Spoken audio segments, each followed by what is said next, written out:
धर्म के पतन का कारण है जिनको हम जानते हैं कि महावीर को, बुद्ध को, वे सारे लोग अपनी वासनाओं को सृजनात्मक रूप से परिवर्तित किए हुए, लेकिन उनके पीछे आने वाला आदमी उनको विनाश करने लगा।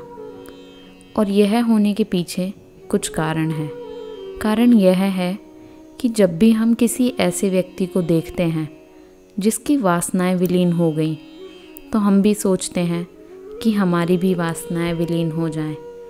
पर हम जो रुख अख्तियार करेंगे वह भूल इसलिए हो जाती है। महावीर को लोगों ने देखा कि महावीर के जीवन में अब बिल्कुल हिंसा नहीं रही। उनका जीवन परिपूर्ण अहिंसक है।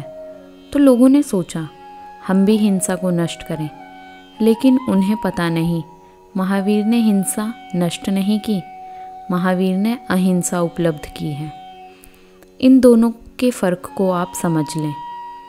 अहिंसा को उपलब्ध होने से हिंसा विलीन हो गई, लेकिन हमको दिखाई पड़ता है महावीर के जीवन में कोई हिंसा नहीं है।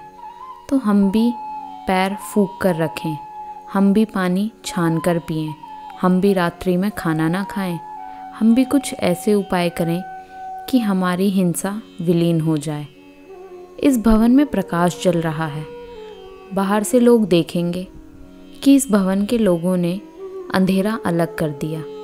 अब कोई पागल अपने घर जाए, उसके घर में अंधेरा हो, तो वह भी अंधेरे को धक्के देकर निकालने लगे। कि एक कमरे में हमने देखा है कि लोगों ने अंधेरा अलग कर दिया है। अंधेरा अलग हो गया है, वहाँ प्रकाश आ गया है। लेकिन बात उल्टी है, अंधेरे को अलग करके प्रकाश नहीं आता है, प्रकाश के आने से अंधेरा विलीन हो जाता है। लेकिन हमें दिखाई यही पड़ता है कि अंधेरा नष्ट हो गया। ऐसे ही हमें दिखाई पड़ता है कि महावीर के जीवन में हिंसा नष्ट हो गई, क्राइस्ट के जीवन में दुश्मनी, शत्रुता नष्ट हो गई, बुद्ध के जीवन में क्रूरता नष्ट हो गई। यह हमें दिखाई पड़ता है। तो हम भी अपनी क्रूरता को, हिंसा को नष्ट करने में लग जाते हैं। जबकि सच्चाई यह है कि कोई चीज़ नष्ट नहीं होती, कोई चीज़ उपलब्ध होती है। बुद्ध को प्रेम उपलब्ध हुआ है, प्रेम को उन्होंने पाया है, और इसलिए सारी घृणा विलीन हो गई है। वह सारी शक्ति जो घृणा के मार्ग से बहती थी, अब प्रेम के मार्ग से बह रही है। धर्म नकारात्मक, नेगेटिव हो तो उसका ह्रास बिल्कुल अनिवार्य है। धर्म पॉजिटिव हो, विधायक हो, तो उसका विकास होता है। जिन लोगों ने भी सत्य को या परमात्मा को या आत्मा को अनुभव किया है, वे सारे लोग विधायक हैं। उन सबका जीवन दृष्टिकोण पॉजिटिव था, लेकिन उनके पीछे अनुगमन करने वाले का दृष्टिकोण हमेशा नेगेटिव होता था। यह नेगेटिव होना बिल्कुल स्वाभाविक है, क्योंकि हमें व्यक्ति का आचरण दिखाई पड़ता है, उसकी आत्मा दिखाई नहीं पड़ती। अगर आप मुझे देखें तो आपको मेरी आत्मा तो नहीं दिखाई पड़ेगी, मेरा आचरण दिखाई पड़ेगा। तो आप भी आचरण से चलना शुरू कर देंगे। आचरण हमेशा नकारात्मक होता है और आत्मा हमेशा विधायक होती है। महावीर को हम देखें, बुद्ध को देखें, तो हमें क्या दिखाई पड़ता है? दिखाई पड़ता है कि वे हिंसा नहीं करते।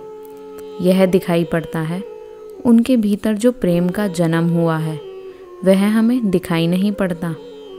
हिंसा नहीं करते, यह दिखाई पड़ता है। किसी का अपमान नहीं करते, यह दिखाई पड़ता है। किसी का बुरा नहीं करते, यह दिखाई पड़ता है। लेकिन उनके भीतर कौन सा विधायक तत्व पैदा हुआ है जिसके कारण वे यह नहीं करते, वह हमें दिखाई नहीं पड़ता। आचरण दिखाई पड़ता है क्योंकि आचरण बाहर है। आत्मा दिखाई नहीं पड़ती क्योंकि आत्मा भीतर है।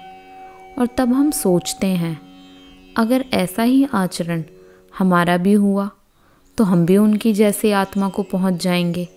यह गलत बात हो जाती है। आत्मा से आचरण निकलता है, आचरण से आत्मा नहीं पहुंची जाती।